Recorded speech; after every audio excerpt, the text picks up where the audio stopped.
of you to Commerce Care Classes। आज हम आप लोगों के रिक्वेस्ट पर और आप लोगों क्या जितने भी मेरे स्टूडेंट्स हैं, पिछले 10 साल के मेरे पढ़ाए हुए बच्चे, उन लोगों के रिक्वेस्ट पर आज हमने एक नए सेगमेंट की शुरुआत करने की सोची है। आशा और उम्मीद है कि आप लोगों का प्यार ठीक वैसे ही मिलता रहेगा जैसे अभी तक मिलते आया है। अभी 2 सेगमेंट हमारा चल रहा है, एक हर दिन कुछ कहता है और एक सीबीएसई सिलेबस पर चर्चा। साथ ही साथ मेरे बड़े सारे पुराने स्टूडेंट्स का ये कहना था कि सर आप कॉमर्स से रिलेटेड तो वीडियो बनाना छोड़ ही दिए। इसीलिए आज हम बीकॉम पार्ट 1 अकाउंटेंसी की वीडियोस की शुरुआत कर रहे हैं। जी हाँ मेरे सारे व्यूअर्स, आज से हम एक नए सीरीज की शुरुआत कर रहे हैं, बीकॉम पार्ट 1 फाइनेंशियल अकाउंटिंग। आज हम लोग सबसे पहला चैप्टर शुरू कर रहे हैं और उस चैप्टर का क्या नाम है, हायर परचेज सिस्टम। जैसे आप लोगों में से सबको मैं बता दूं, जो बीकॉम में हर साल एक क्वेश्चन 20 नंबर का या तो हायर परचेज सिस्टम या इंस्टॉलमेंट पेमेंट सिस्टम, मतलब दोनों में से कोई एक जरूर आता है। तो चलिए, ज़्यादा डिस्कशन करने से अच्छा है तो भगवान विष्णु की आराधना करते हुए आज बृहस्पतिवार के दिन नए सेगमेंट की शुरुआत करते हैं, BCom part 1 financial accounting, chapter hire purchase system. जैसे आप लोगों को नजर आ रहा होगा, हमने स्क्रीन पर चैप्टर का नाम लिखा है हायर परचेज सिस्टम। जी हाँ, hire purchase system has been derived from 3 words. Hire purchase system 3 word के कॉम्बिनेशन से बना हुआ है, हायर परचेज एंड सिस्टम। अगर इन तीनों वर्ड का हम लोग मतलब समझ लें तो हम लोग आसानी से मतलब समझ लेंगे किसका, हायर परचेज सिस्टम का। पहला वर्ड क्या है, हायर। हायर का मतलब होता है use the assets for some rental payment. किराया देकर के अगर हम किसी संपत्ति का, किसी एसेट्स का प्रयोग करते हैं तो उसको क्या बोलते हैं, हायर करें। जैसे मेरे सारे बच्चों को पता होगा, जो हमारे घर मान लीजिए कोई पार्टी है तो हम क्या करते हैं, कैटरिंग वाले को हायर करते हैं। तो कैटरिंग वाले को हायर करते हैं, क्या उससे सारा कैटरिंग का सामान खरीद लेते हैं? नहीं, हम फॉर द टाइम बीइंग उसके सामान का यूज करते हैं और बदले में उसको क्या करते हैं, रेंटल पेमेंट करते हैं। तो जी हाँ, पहला वर्ड है हायर परचेज सिस्टम का हायर, जिसका मतलब होता है use the assets for some rental payment. दूसरा वर्ड है परचेज। सारे बच्चे जानते होंगे कि परचेज का मतलब होता है ट्रांसफर ऑफ ओनरशिप। और थर्ड वर्ड है सिस्टम, यानी कि सेट प्रोसीजर। मैंने बोला hire purchase system has been derived from 3 words. First word is hire. Hire means use the assets for some rental payment. Purchase means transfer of ownership और system means set procedure. अब अगर इन तीनों word का मतलब हम लोग एक साथ मिला दें तो हम आसानी से मतलब समझ सकते हैं किसका, हायर परचेज सिस्टम का। तो हमने हेडिंग दिया है meaning of hire purchase system. हमने हेडिंग दिया है meaning of hire purchase system. HPS stands for hire purchase system. अगर एग्जाम में क्वेश्चन आए जो what is hire purchase system, तो क्या लिखेंगे, it is a system of purchase. ये खरीदने का तरीका है। In which assets are purchase, जिसमें एसेट्स खरीदा जाता है, but the payments are made in instalment.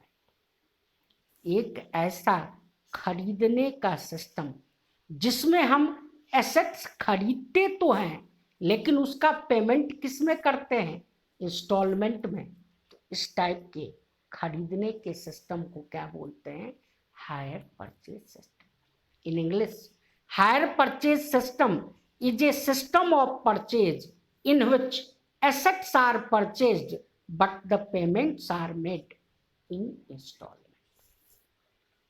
Arrow देख करके हमने नीचे लिखा है, जो hire purchase is regulated and controlled according to the provision of hire purchase act 1972।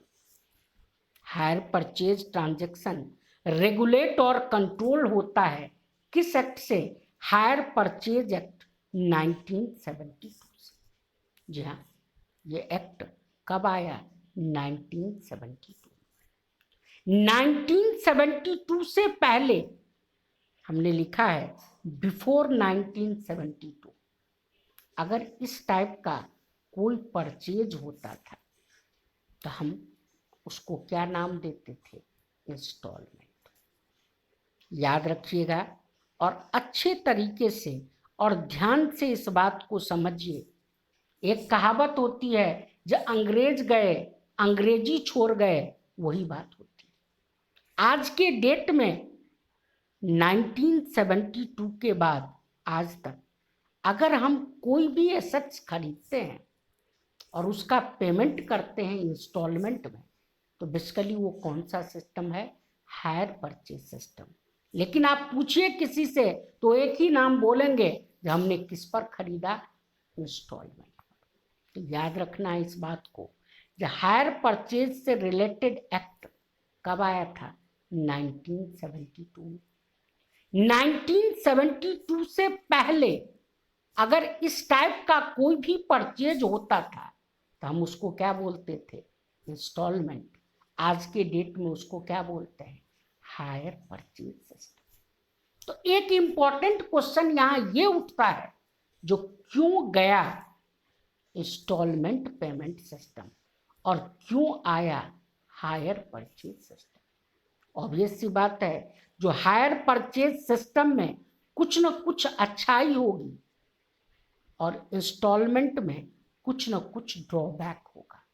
तो क्या इंपॉर्टेंट ड्रॉबैक था इंस्टॉलमेंट पेमेंट सिस्टम का, जिसके वजह से इंस्टॉलमेंट पेमेंट सिस्टम गया और हायर परचेज सिस्टम आया? अगर एक इंपॉर्टेंट रीजन बोला जाए तो आप बोलेंगे, in installment payment system ownership is transferred at the time of signing of agreement, but in hire purchase system ownership is transferred after the payment of last installment। अगर एक अंतर और इम्पोर्टेंट अंतर पूछा जाए इंस्टॉलमेंट और हायर परचेज में, तो आपने बोला है जो इंस्टॉलमेंट में ओनरशिप मिल जाता था at the time of signing of agreement, और हायर परचेज सिस्टम में ओनरशिप कब मिलता है? After the payment of last installment. एक सिंपल सा एग्जांपल मैं देना चाहता हूं। जो आप कोई घर किराए पर लेते हैं, क्या होता है? आप घर का यूज करते हैं और बदले में लैंडलॉर्ड को रेंट पेमेंट करते हैं।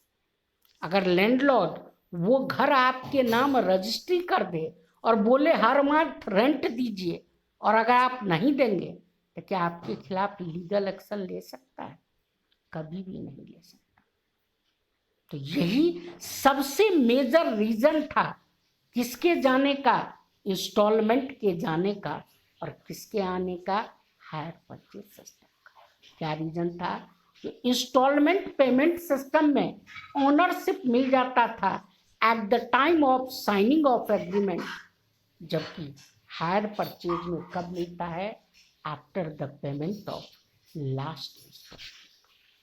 और भी डिफरेंसेस के पॉइंट हम लोग पढ़ेंगे हायर परचेज सिस्टम और इंस्टॉलमेंट पेमेंट सिस्टम में, क्योंकि हर साल एक थ्योरी का इंपॉर्टेंट क्वेश्चन आता है, difference between hire purchase system and installment payment system. चलते हैं आगे और डिस्कशन को आगे कंटिन्यू करते हैं।